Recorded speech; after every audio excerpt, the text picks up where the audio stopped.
আর এখানে কিন্তু একটা সুন্দর ব্যাপার আছে, এখানে কিন্তু হ্যাজার্ডও আছে।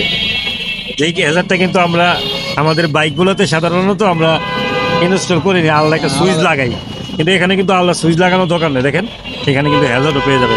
আর এটা হলো স্টার্ট অন অফ। আমাদের বাইকে কিন্তু স্টার্ট অন অফ কি সুইচটা নাই, না অন্য সব বাইকে আছে, আমাদের সিবিআরে নাই আর কি।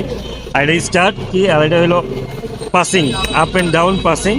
আর এটা হলো ইন্ডিকেটর, এটা হলো সুইচ। আর এটা একটু চাবি দত্ত ভাই, একটু চাবিটা দত্ত। আর দেখেন স্পোর্টের মিটারটাও কিন্তু সুন্দর, জোস। এই ঘোড়ার মতন দৌড়াইতেছে। এই ঘোড়ার মতো ধরে যাচ্ছে। টিভিএস তো এই কারণে দৌড়ায় বেশি আর কি। এই স্কুটিতে কিন্তু এই স্কুটিতে কিন্তু বর্তমানে মানে বাংলাদেশে মানে সবচেয়ে সেরা মনে হয় এই স্কুটিটা, মানে বেশি বিক্রি হয়েছে। বেশি বিক্রি হয়েছে, হ্যাঁ বেশি বিক্রি হয়েছে। সেরা বলা যাবে না, কারণ এর চাইতে অনেক ভালো আছে। এই জায়গা অনেক ভালো আছে। এখন যার যার রুচির ব্যাপার, আমার কাছে ভালো লাগছে। আমার বাজেটে কিন্তু তোমার যদি তুমি যদি চিন্তা করো স্কুটার, আমি কিন্তু মানে যখন ঢাকায় আমরা বের হলে কিন্তু স্কুটার দেখলে কিন্তু মানে বেশিরভাগ কিন্তু আমি অ্যান্টনটা চোখে পড়ে। এটা সেল বেশি হয়েছে। সবচেয়ে সেল বেশি হয়েছে মনে হয় এটা না? অল্প তেলে মচমচা ভাজা, যেটা হ্যাঁ, বলি আমরা। এটা। দাম হতো মোটামুটি কমই ছিল, 2 লক্ষ টাকার ভিতরে।